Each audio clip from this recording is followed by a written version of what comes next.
Media ముందు నిజాలను బయటపెట్టి రోహిణి, ప్రభావతి, గుణాకి ఊహించని షాక్ ఇచ్చిన మీనా.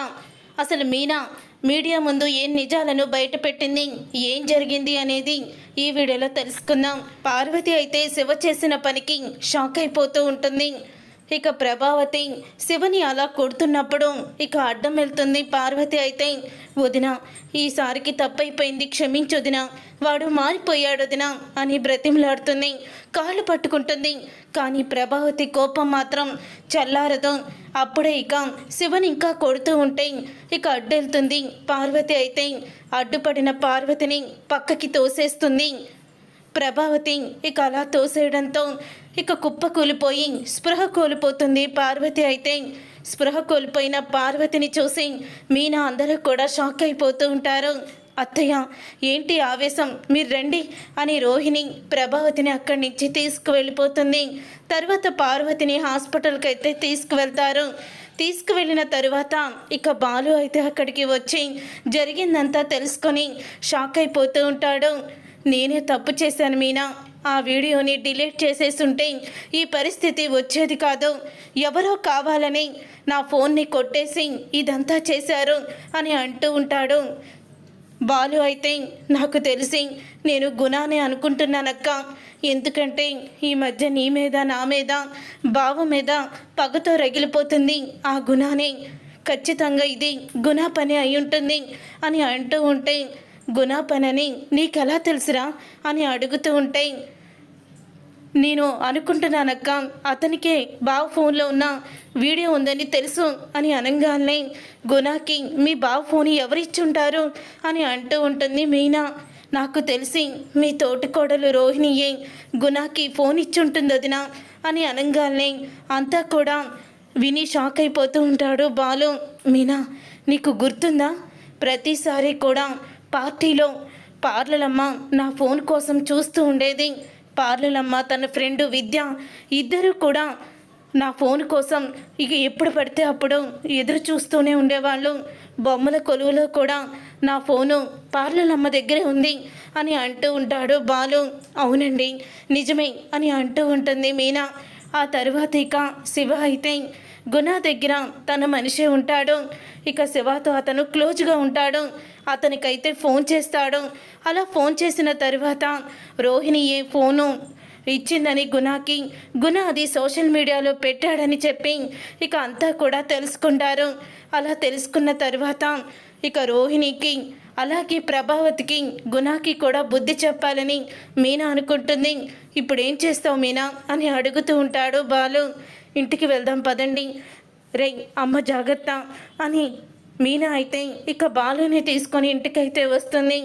వచ్చిన తర్వాత అప్పుడే ఇక ప్రభావతి అయితే ఏ ముఖం పెట్టుకొని లోపలికి వచ్చావే అని అంటూ ఉంటే తప్పులు చేసిన వాళ్ళే ధైర్యంగా మీ పక్కన తిరుగుతున్నారు అత్తయ్య, ఏ తప్పు చేయను నేనెందుకు మీ దగ్గరికి రాకూడదు, ఇంటికి రాకూడదు, నేను ఇంటికి కోడల్ని, నేనేమి మీ డబ్బులు దొంగతనం చేయలేదే అని అంటూ మీనా అయితే తిరగపడుతుంది. ఒక్కసారి రోహిణి షాక్ అయిపోతూ ఉంటుంది. మీనా మాటలు విని ఏంటి మీనాలో ఇంత తెగింపు వచ్చింది అని అనుకుంటూ ఉంటుంది. అప్పుడే ఇంకా అది కాదు మీనా, అత్తయ్యకి కోపం తగ్గే వరకైనా నువ్వు మీ ఇంటి దగ్గర ఉండొచ్చు కదా అని అంటూ ఉంటుంది రోహిణి. అలాగని మీ ఆయన దొంగతనం చేస్తే మీ ఆయన్ని బయటికి నెట్టేశారా, నిన్నేమన్నా పుట్టింటికి పంపారా, అయినా నీకు పుట్టిళ్ళని ఒకటి ఏడుస్తేనే కదా అని అంటూ ఉంటుంది రోహిణిని మీనా. ఏంటే ఎక్కువ మాట్లాడుతున్నావు అని అనగానే ఇప్పటి వరకు సహనంతో ఓర్చుకొని సైలెంట్గా ఉన్న మీనాని చూశారు, ఇప్పటి నుంచి ఇంకో మీనాని చూస్తారు అని అంటూ ఉంటుంది మీనా. ఒక్కసారి అందరూ మీనా తెగింపుకి షాక్ అయిపోతూ ఉంటారు. అప్పుడే ఇంకా బాలు అయితే మీడియా వాళ్ళందరూ కూడా రావడంతో మీనా ఏంటి వీళ్ళందరూ వచ్చారు అని అడుగుతూ ఉంటాడు.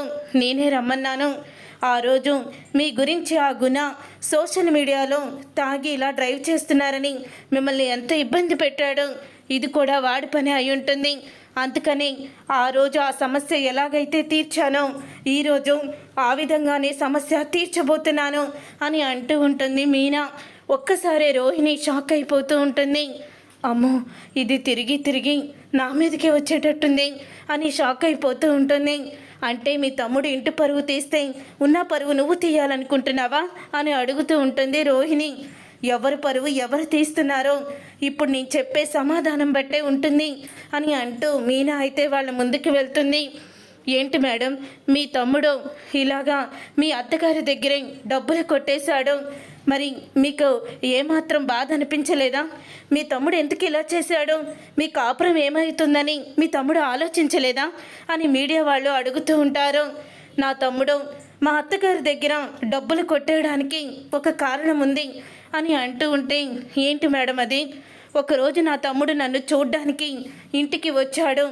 గతంలో వాడు ఒక బైక్ దొంగతనం చేశాడు.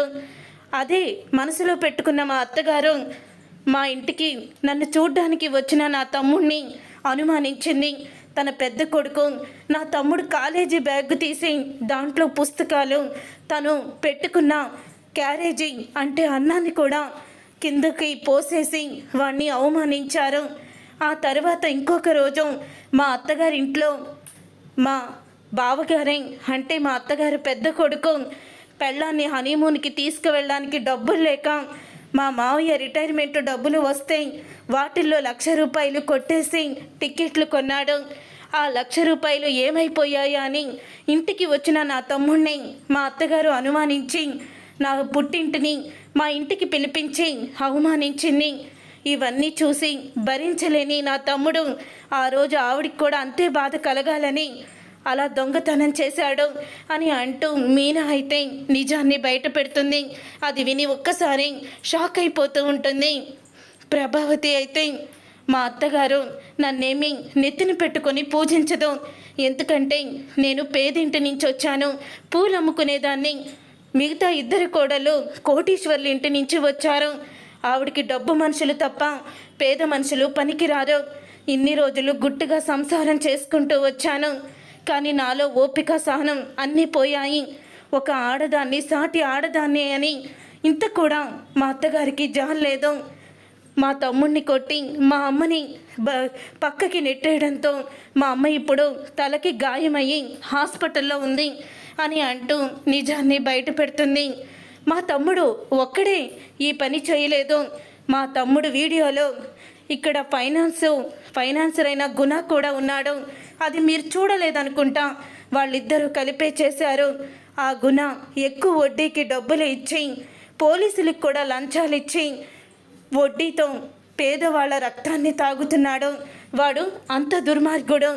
వాడే ఈ పని చేయించాడు, దానికి ఆ వీడియోనే సాక్ష్యం అని అంటూ మీనా అయితే మీడియా ముందు ఇక తనైతే చాలా కోపంగా నిజాలన్నీ బయట పెట్టేస్తూ ఉంటుంది. ఇక ఆ వీడియో లైవ్ చూసి గుణ షాక్ అయిపోతూ ఉంటాడు. ఇదేంట్రా సైలెంట్గా ఏడుస్తూ ఉంటుంది అనుకుంటే ఇలా తెగించింది అని షాక్ అయిపోతూ ఉంటాడు. అప్పుడే ఇంకా మీకు మరొక విషయం చెప్పాలి. ఈ వీడియో మా ఆయన ఫోన్లో మాత్రమే ఉంది. ఈ వీడియో ఉన్నట్టు మా తమ్ముడికి ఆ గుణాకి మాత్రమే తెలుసు. నాకు కూడా మా ఆయన ఎప్పుడూ కూడా చెప్పలేదు. చెప్తే నేను బాధపడతానని. ఈ మధ్య 2 రోజుల క్రితం మా ఆయన ఫోను పోయింది. అది మరి ఎవరు తీసుకువెళ్ళాయి గుణా చేతికి ఇచ్చారో నాకు తెలియదు, కానీ ఈ వీడియో వైరల్ చేసింది మాత్రం గుణాని. గతంలో మా ఆయన తాగినట్టు సృష్టించి మా ఆయన్ని బ్యాడ్ చేయాలని వీడియో వైరల్ చేయించాడు. అలాగే ఇప్పుడు కూడా మా ఆయన్ని కాదు మా తమ్ముడిని కూడా బ్యాడ్ చేయించాలని, అందరి దృష్టిలో నా తమ్ముడిని చెడ్డవాడిని చెయ్యాలని ఈ వీడియో ముందని తెలిసిన అతనే వైరల్ చేయించాడు. ఇది మాత్రం పక్కా నిజం. నా తమ్ముడు చేసింది తప్పైతే ఆ వీడియోని ఆ గుణాకి అందేలా చేసిన వాళ్ళది తప్పే. వాళ్ళని అరెస్ట్ చేయాలి, గుణాని అరెస్ట్ చేయాలి. అప్పుడు నా తమ్ముడిని అరెస్ట్ చేసినా నేను బాధపడను. ఈ వీడియో మా ఆయన దగ్గర కొట్టేసిన ఫోను ఎవరైతే తీసుకువెళ్ళారో వాళ్ళ పేర్లేంటో గుణాని అరెస్ట్ చేయించి బయట పెట్టించాలని నేను పోలీస్ స్టేషన్లో కంప్లైంట్ ఇస్తాను, కావాల్సి ఉంటే కోర్టు దాకైనా వెళ్తాను అని దిమ్మ తిరిగే షాక్ ఇచ్చేస్తుంది మీనా. ఇక మీనా ఇచ్చిన షాక్కి రోహిణి గజగజ వణికిపోతుంది. చూసారుగా ఫ్రెండ్స్, రాబోయే కథలో ఖచ్చితంగా ఇలాగే జరగబోతుంది. మరి ఇలాగే జరగాలని మీరైతే కోరుకుంటున్నారా? అయితే వీడియోని తప్పకుండా లైక్ చేయండి. అలాగే మా ఛానల్ని సబ్స్క్రైబ్ చేసుకొని పక్కనే ఉన్న గంట సింబల్పై ఆలని క్లిక్ చేయండి. అప్పుడే మేము పెట్టే ప్రతి వీడియో మీరు మిస్ కాకుండా చూసేవచ్చు.